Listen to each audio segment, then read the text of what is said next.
और इस पे सरकार पे अलग से वित्तीय बोझ नहीं बढ़े, इसका ख्याल करते हुए हम लोग का प्रयास है कि आने वाला समय में और माननीय सभी मुखिया को गार्ड की व्यवस्था हो जाए, वार्ड में पार्क बने, हर वार्ड में स्ट्रीट लाइट लगे कि गांव में जब आदमी इंटर करे तो लगे कि हम मॉडल गांव में आ गए, हम शहर में आ गए। वो सम्मान के साथ और अभिमान के साथ मेरे साथ खड़े हैं, कंधे से कंधा मिला के, और वो सपना पूरा होते दिख रहा है।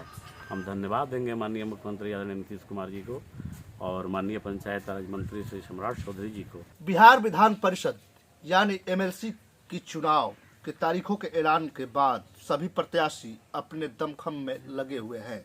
इस वक्त हम मौजूद हैं बगनी में और रोहतास कैमूर के एमएलसी संतोष सिंह के पास, और इनसे हम जानेंगे कि 6 वर्ष का कार्यकाल होता है, 6 वर्ष के कार्यकाल में क्या कुछ रहा, कैसा कार्यकाल बीता और क्या कुछ किए अपने क्षेत्र में। सबसे पहले डीटी विभाग सर, आपका बहुत बहुत स्वागत है। चलिए, आपको बहुत बहुत बधाई कि आपने इस सुदूर इलाके में मेरे गांव में आके और 6 साल के कार्यकाल का आपने जानकारी लेने का जो कृपा की है, पहले आपको बहुत बहुत धन्यवाद, आपके चैनल को बहुत बहुत धन्यवाद। और रही बात कार्यकाल की 6 साल की, तो त्रिस्तरीय पंचायत आज से नहीं, और भारत देश जब आज़ाद हुआ तो उसमें संविधान के निर्माताओं ने एक सपना देखा था कि मेरा जो आज़ाद भारत होगा उसमें एक ऐसी संरचना हो, ऐसा स्ट्रक्चर हो, विधायिका और बाकी सब हो ही, उसके बावजूद भी गाँव के अंतिम पंक्ति में खड़े लोग हैं, जो बैठे लोग हैं, जो गरीब हैं, उनका अपना विकास, उनका अपना गली का विकास, उनका अपना नली का विकास, घर का विकास, समाज का विकास, ये कैसे हो, इसके लिए बाबा साहेब और महात्मा गांधी ने एक सपना देखा था और उसी के आधार पर भारतीय संविधान में एक त्रिस्तरीय पंचायत की कल्पना की थी। सही बात है, और कुछ कालखंडों में हम यहाँ हैं, कितना मैंने बेहतर किया, खराब किया, इसके लिए थोड़ा पहले जाना होगा। हम पहले अपने काल की याद करेंगे, लोगों को बताएंगे कि पहले त्रिस्तरीय पंचायत जो था उनकी कितनी ताकत थी, कितनी क्षमता थी, कितना समृद्ध थे, और सरकार जो उस समय तत्कालीन सरकार थी वो त्रिस्तरीय पंचायत के प्रतिनिधियों के बारे में क्या क्या उन्होंने सोचा था, और इनके विकास जो बाबा साहेब और गांधी जी ने जो सपना देखा था। तो सही बात है, बताने की नहीं है, 2016 के पहले जब से एनडीए की सरकार बनी है, माननीय मुख्यमंत्री आदरणीय नीतीश कुमार और भारतीय जनता पार्टी जदयू की जब सरकार बनी बिहार में, तो पहली बार आज़ादी के 75 साल के बाद अगर सही माने में त्रिस्तरीय पंचायत के जो सपना था बाबा साहब का, संविधान के निर्माताओं का, वो साकार किए। तो माननीय मुख्यमंत्री आपके चैनल के माध्यम से माननीय मुख्यमंत्री जी को, माननीय ये पंचायत राज मंत्री सम्राट चौधरी जी को, यानी भारतीय जनता पार्टी और जदयू की सरकार को आपके तरफ से, सभी त्रिस्तरीय पंचायत की तरफ से रोहतास कैमूर के बहुत बहुत आभार प्रकट करते हैं, धन्यवाद देते हैं। छोटी छोटी 2-3 बातें हैं कार्यकाल में। पहले की जो कार्यकाल था उसमें वार्ड सदस्य जो त्रिस्तरीय पंचायत के सबसे निचला जो मेरा सभा होता है, ये संविधान में आप देख सकते हैं कितनी खूबसूरती है। इस देश में 4 सभाएं होती हैं, एक होता है लोकसभा, एक होता है विधानसभा, एक होता है राज्यसभा और एक होता है वार्ड सभा। और सबसे अंतिम पंक्ति, यानी एक सपना था कि जब समाज के अंतिम पंक्ति में बैठे लोगों का विकास होगा तब इस देश का विकास हो सकता है। और वैसे विकास के बारे में सोच के बाबा साहेब और महात्मा गांधी ने एक नए भारत की कल्पना की। दुर्भाग्य से कुछ काल ऐसा था, माननीय राबड़ी जी का काल था, 22 साल चुनाव ही नहीं हुआ। उनको न त्रिस्तरीय पंचायत से कोई मतलब था, न उनको वार्ड सदस्य से मतलब था, न उनको मुखिया से मतलब था, न उनको जिला परिषद के सदस्यों से मतलब था, यानी त्रिस्तरीय पंचायत से कोई मतलब ही नहीं था। अब सोच लीजिए लोकतंत्र की क्या स्थिति थी उनकी सरकार में। आज चंद लोग कुछ अपना भाषण उठा देते हैं जाति पार्टी पे, लेकिन उनसे भी मैं आग्रह करूंगा, उन सभी त्रिस्तरीय पंचायत के सम्मानित प्रतिनिधियों से, कि एक बार उनके पीछे कार्यकाल में जाएं और कार्यकाल में जाके उनकी कार्यकाल की समीक्षा करें। और इसके बाद वाले के समीक्षा में आप नहीं थे उस समय तो अपने पिता से पूछिए जो उस समय के सदस्य हों। आप देख लीजिए, पूरे बिहार का मैं दावे के साथ कर सकता हूं कि माननीय मुख्यमंत्री, माननीय सम्राट चौधरी के नेतृत्व में, माननीय उप मुख्यमंत्री तारकिशोर प्रसाद जी के नेतृत्व में त्रिस्तरीय पंचायत में जो सत्ता का विकेंद्रीकरण हुआ, बिहार का कोई गली नहीं बचा है, कोई नली नहीं बचा है। 90% बिहार की गली, हर गांव की गली, नली। एक ज़माना था जो वार्ड में पार्क बने, हर वार्ड में स्ट्रीट लाइट लगे कि गांव में जब आदमी इंटर करे तो लगे कि हम मॉडल गांव में आ गए, हम शहर में आ गए। एक गरीब भाई का, मेरा गरीब का बेटा का जो सपना था कि हम शहर में नहीं जा सकते, मेरा आर्थिक स्थिति ठीक नहीं है, आज वो साकार होते दिख रहा है। फिर मैंने सबके स्नेह और आशीर्वाद से सभी त्रिस्तरीय पंचायत के सम्मानित प्रतिनिधि हमें स्नेह और आशीर्वाद दिया और अपना एक ऐसा वकील कहा कि भैया आप जाइए और मेरे हक और हुकूक के लिए, मेरे अधिकार के लिए आप जाके माननीय मुख्यमंत्री और सरकार से लड़िए और करवाइए। उसका सबसे पहले मैंने उदाहरण के तौर पे आपको बताना चाहता हूं और आपके चैनल के माध्यम से सभी त्रिस्तरीय पंचायत के सम्मानित प्रतिनिधियों को मैं ये बताना चाहूँगा कि ये 500 रुपया भत्ता के रूप में मिलता था।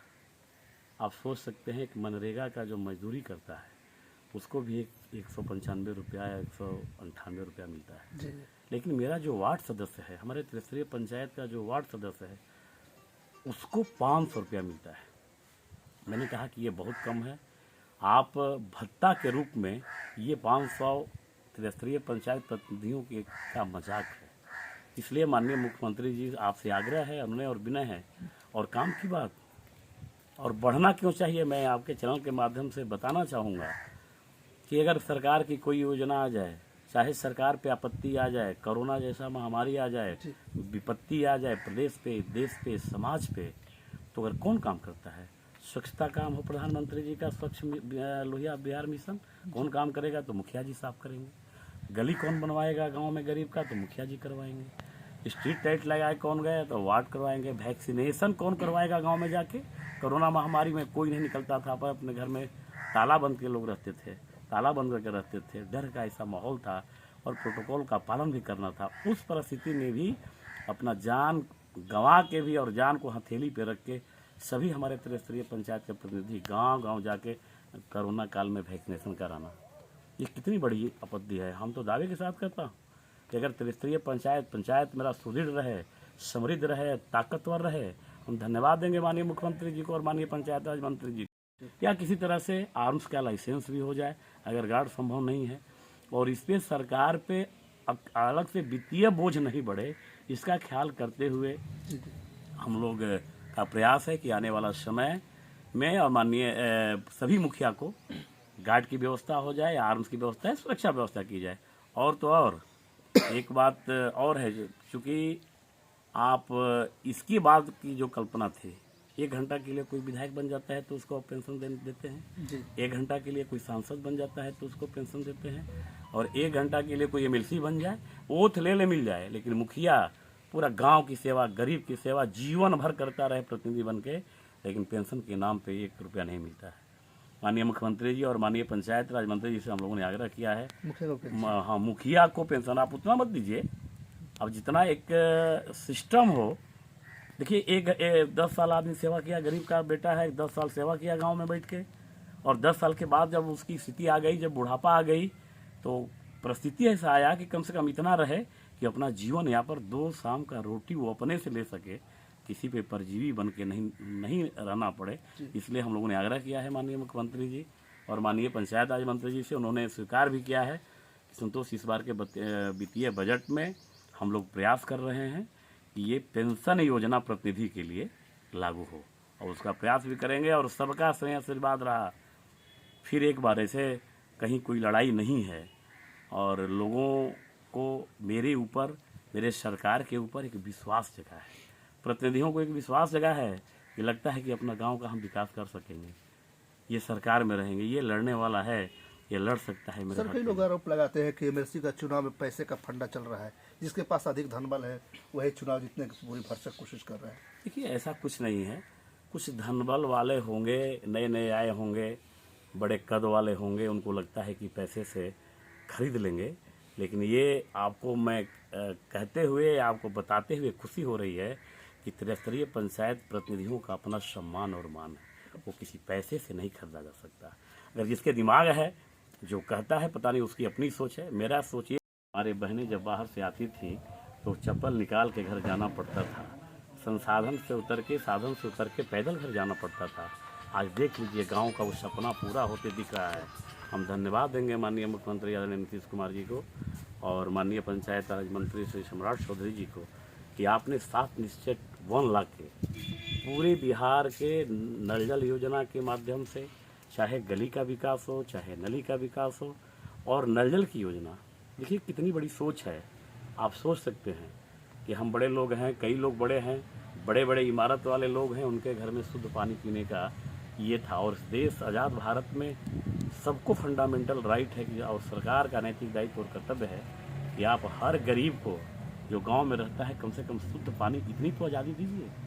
इसमें किसी ने नहीं सोचा। जी। आपके मुखिया, हम लोगों के माननीय मुख्यमंत्री आदरणीय नीतीश कुमार जी उस समय सीएम थे, डिप्टी सीएम थे आदरणीय सुशील कुमार मोदी जी, ये दोनों मिलके 7 निश्चय किए और 7 निश्चय का प्रमाण हुआ कि हर घर में शुद्ध जल।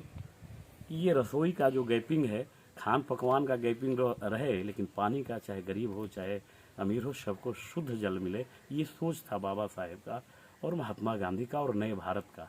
उन्होंने आज़ादी के बाद पहली बार 2016 में त्रिस्तरीय पंचायत प्रतिनिधियों को लगा कि नहीं, ये सरकार मेरी है, हम गरीबों की सरकार है, हम प्रतिनिधियों की सरकार है। आज चले जाइए गाँव में, कई लोग कहते हैं पैसा, आप सोच सकते हैं 7 निश्चय में इतना बजट पूरे बिहार में। मैं चैलेंज करता हूँ और कहने में हमें खुशी भी हो रही है कि बिहार का सबसे बड़ा बजट है तो त्रिस्तरीय पंचायत का बजट है 7 निश्चय 1 का। अब तो 7 निश्चय 2 भी लागू होने जा रहा है। माननीय मुख्यमंत्री जी का सोच है और माननीय हम पंचायत राज नहीं सकता, वो सम्मान के साथ और अभिमान के साथ मेरे साथ खड़े हैं, कंधे से कंधा मिला के।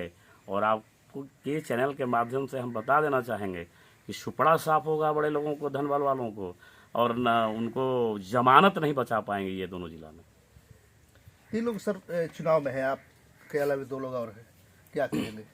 हम दावे कर रहे हैं कि हम ये लोकतंत्र में सबको अधिकार है, 1, 2, 4, 10 जो भी लड़ सकते हैं लड़ें, ये तो रोक नहीं सकते आप, लड़ें, अच्छी बात है। लोकतंत्र परिपक्व होगा, ज़्यादा लड़ेंगे, कंपटीशन रहेगा, काम करने की इच्छा शक्ति जगेगी, तो अच्छी बात है, लड़ना चाहिए। अब रोक कैसे सकते हैं, अच्छी बात है, कोई लड़े, कोई दिक्कत है। तो ये थे हमारे साथ MLC संतोष सिंह, जो कि भाजपा के भी हैं, विधानमंडल के सदस्य हैं। बड़ी बेबाकी से अपनी बातें को रखी और जो पंचायत की इन्होंने कल्पना की, जो पंचायत की बातें की कि पंचायत में जिस तरीके से विकास के कार्य तेजी से चल रहे हैं, उसको लेकर भी इन्होंने बड़ी बेबाकी से अपनी बातें रखी। अपने कैमरा पर्सन के साथ TTV भारत के लिए रोहतास से मैं अश्विनी पांडे।